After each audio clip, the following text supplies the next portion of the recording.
There you are.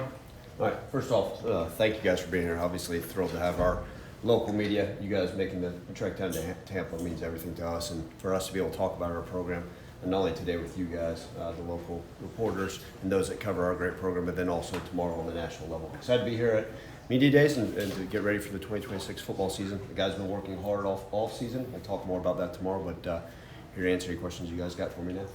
Ryan, you've been on the job now for 9 months. When you first got here, you mentioned that you felt like this could be a quick turnaround. After 9 months, do you still feel that way, or have there been things about the program that you see that might need a little extra TLC, so to speak? Yeah, that's a great question. I think, the first month, you kind of just put your head down and you work, right? And you're grinding away, and then you come up for air and say, okay, what are the things that need that TLC? What are those things that may need some extra attention that maybe I wasn't aware of? And there's some things that have been really, really positive that I'm really excited about. Some other things that, hey, we can continue to work on. And throughout all facets of the program. But the roster's been great. We're able to accomplish and put together a great roster. Obviously, a limited number of guys returned, and ultimately a new coaching staff, a new roster altogether. We're very excited about it. I still believe this day and age in college football, you have the opportunities to turn things around quickly. What does that look like in year one? I'm not sure. The opportunity for us to have more success every single day we go out there and take the field is great, right? It started in the winter conditioning program, moving into spring football, or we get better every single day, and that's ultimately how we'll be judged. What's your feel about NIL resources that will be available to you going forward? Yeah, listen, I think every head coach is going to tell you they want more, they need more.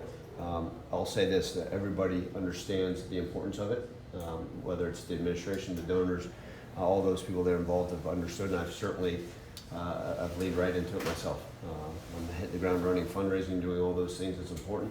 I think every year we're going to continue to take steps in the right direction. It's an ongoing battle, but we're appreciative of those people that have poured into this program so far. You replaced a ton of guys last year, a lot of new roster at Memphis, and you got a lot here. In the SEC, might it be different that you have 50-plus new players? We'll see.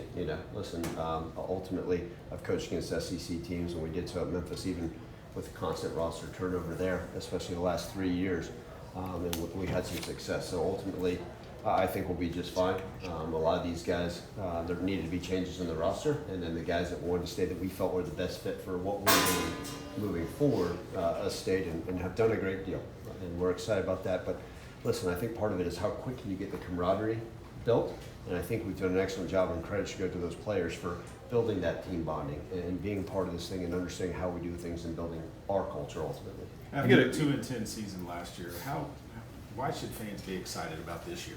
Yeah, so last year has absolutely zero to do with what we're doing moving forward. I understand, like I said, we limited retention from staff altogether and players, but ultimately those players that chose to come back, I think, are the ones that are going to help us make a difference moving forward. But what happened in the past, listen, I've got so much respect for the history of Arkansas football, but the recent struggles have nothing to do with us moving forward. That's in the rearview mirror. We're looking forward. I can tell you this, the guys have been working hard. They're excited, we're excited.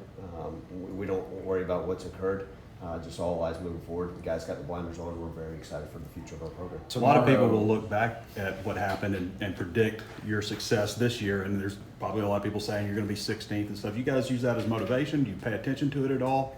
Not at all. Listen, we see things that right out our players are on social media. I'm still on it for a couple more weeks. It is part of what happens, and I understand people have the right to feel the way they want to. Again, last year's record, the recent struggles with our program have nothing to do with us moving forward. I don't think our players need that as motivation. We're not one of those guys that need bulletin board material. Our guys go out there every single day. I can promise you, right, when we're running that Arkansas Heat yesterday afternoon, those guys weren't sitting there thinking about the bulletin board material. They just want to be the best version of themselves every single day, and that's what I've been so pleased with, right? They're going to go out there and work and grind. And listen, I can tell you this, everybody part of our program has a chip on their shoulder, including me. And so we're going out there every day. I've told you guys not to just prove people wrong, but to prove ourselves right, and we're putting in the work to do so. How have you broken up like the OTA type stuff? You get a couple hours a week on field with those guys? Yeah, I think part of it is obviously you get the strength and conditioning aspect. That's still a huge part. We'll never let that interfere with what we're trying to accomplish on the field. I think the summer has to be, right? We got to get bigger, faster, stronger. I think we've seen those changes. I think you just looking at some of our guys, you see their bodies change for the better. They're getting faster. Some of our guys are hitting landmark records on all those things. And then we find, okay, hey, within compliance reasons, how do we go out there and handle an OTA, right? And then a lot of times we're off the field and the players, if the coaches are going home and the players are doing some player-led stuff on their own. But a lot of it's just been, skill instruction, continue to implement the basis of our offense and defense's special team scheme. Have you had conversations with John Summerall and Alex Golish about what life in the SEC is like as a first-year head coach? Well, I think, obviously we all have a relationship, having worked together in the past. I got a lot of respect for those guys, and certainly, obviously, face Coach Golish again. If we're facing Coach Summerall this year, that'd be a heck of a deal for both of us. But ultimately, we've had those conversations. I got to see them at some of the other things, right, whether it's in New Orleans or Destin. And it's good to kind of catch up, but we're all doing our own thing, and I'm sure they'll be just fine with that. What is it about the American Conference that prepares coaches, you think, to come into the SEC? Because we got 4 of them now, leading programs. Yeah, Brandon, I think the one thing I always noticed, being in the American Conference for as long as I was, 10 years, I always thought it was the best Group of 5, Group of 6 conference that came along. And, I think we always touted, even as previous leadership in that conference was always, hey, we're the next one up. And I think it's been shown year in, year out. You kind of look at that conference record versus the P4. And those coaches had a lot of success. You can even just look at last year what happened. With some of the coaches, especially now that are in this conference, and so ultimately I think you get to see a lot of these great coaches. It's not always the young ones. There's obviously some older ones in that conference, but I think you got to see the influx coming to the SEC because of the success those coaches had and that level of that. Tomorrow, when you come here on stage, a lot of people are going to be stealing the spotlight. Lane Kiffin's going to be here, but he's going to be wondering what he's going on. Steve Sarkisian, whose team everybody's going to pick to win the SEC. What do you hope people learn about you tomorrow who are like, who's Ryan Silverfield? Yeah, listen, I don't care about the spotlight as long as it's on our program. It's not about Ryan Silverfield as an individual. I'm the leader of this team, and I'm working hard every day to put us in the best position, and our players can attest for that. But it's me about telling the story of our program, who we are, what we're all about, and what we're trying to accomplish. And I think that the fans, the people listening, the media will understand, okay, this is the right guy for the job, and ultimately, right, he's going to lead them to success. And the players are bought in, and that's kind of what we want everybody to make sure they know tomorrow. The spotlight is what it is, right? You want a bigger spotlight, win more games, and that's the plan moving forward. Ryan, whenever you talk about building a culture, the 3 players you brought here with you, is that emblematic of, these are the top pillars of our program? Yeah, and I think that the 3 players we brought with us for this are ones also that I had a previous relationship. And that's what's so unique. We're sitting here on the right here, and I think about all those guys. I've had almost a 6-year relationship with each one of them. Right? Think about this Quincy Rhodes Jr., and I'll talk about more of this tomorrow.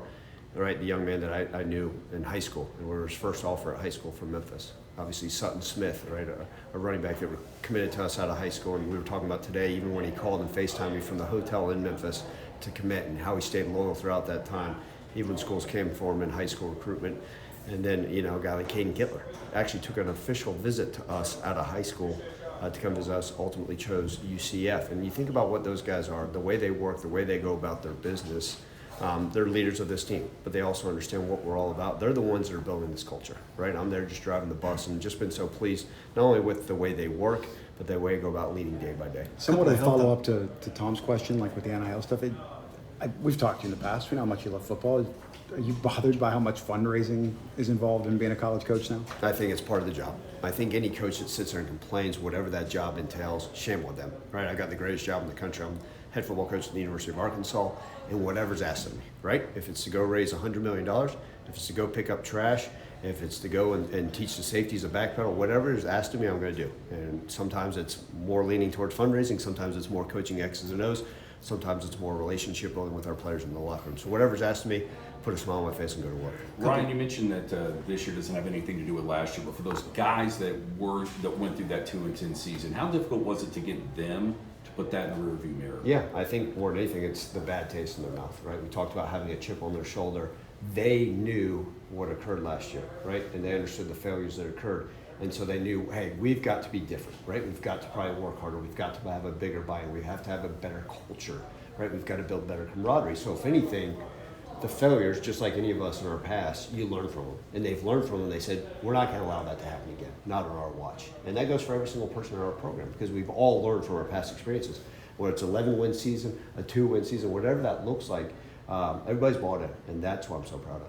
Can you give a couple of updates? Braden Lee, Phoenix Jackson, some guys who maybe didn't go through spring. Anybody can be limited when you get. Yeah, Braden Lee will be full go. Phoenix Jackson should be full go. You know, the one guy, just so you guys know, Connor Smith, we talked about, Right. the punter, is out with an ACL injury, will miss the season. And then Jalen Allen's another name. He has an injury, so he'll be out missing the entire season as well. School starts early, I think like 3 weeks before the first game, so fall camp will be short. How you do things differently, and also deciding who's going to start at quarterback? Do you hope to name a quarterback at the end of camp, or is it going to go longer? Yeah, I think, you know, for us, it's really 9 practices, the way we have it broken up that we get of training camp. It's the shortest training camp I've ever been involved with. And we've got to be creative. I think part of it is how much are the guys learning during these OTAs? How much are they studying the playbook on their own? Because when we go, we got to hit the ground running, right? We've got to get the majority of our scheme installed in those first 9 days, because once school starts, you're limited on hours. You're limited. You're not doing the walkthroughs at night. You're not doing it's just a totally different schedule. So we've kind of implemented what we want that looking like before the first game in those few weeks. The quarterback competition, I'm going to call training camp going all the way up till the first game. And that's the reality of it. I hope to have an answer late August, but I can't promise that. It may be, Trey, you may not find out till I do when that opening coin toss of that first game. What have you seen from those 2 guys in this heat? Yeah, I think that's the heat. I told the guys yesterday before we went out there for conditioning, I said, it's the old saying that fatigue makes cowards of us all. And, where they're pushing, they're working, it's hot throughout the entire country, right? You can't tell me it's not hot in Gainesville. It's hot everywhere in the country in the SEC. And so everybody's working through it, everybody's pushing through it. But what you want to see is the quarterbacks are level-headed. Right? How do they think when they're tired? How do they think after running those 110s? Are they able to still command the offense? Are they still able to make accurate throws and great decisions? I think you're being able to see that. I've been very pleased with AJ and KJ, their growth. It's a one-day-at-a-time approach. Certainly not by any stretch of the imagination have we named a starter or even thought about who that will. We evaluate them every single day, have those conversations with Tim Cramsey and Mitch Stewart and the rest of the offensive staff.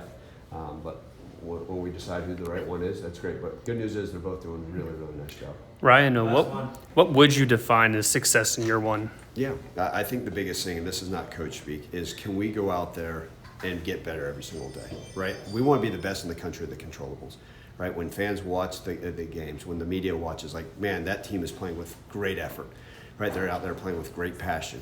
They're a disciplined football team, right, that's going out there and taking care of the football, right?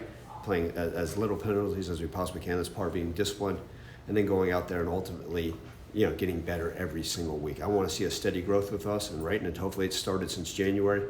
When we look up, we're going to put our head down. We're not going to talk about records. We're going to put our heads down, grind week after week after week. Whenever they ask us to be done playing football, we'll look up and ultimately see what the record is. Thanks, Coach. Thanks, man. Thank you, guys. Appreciate it.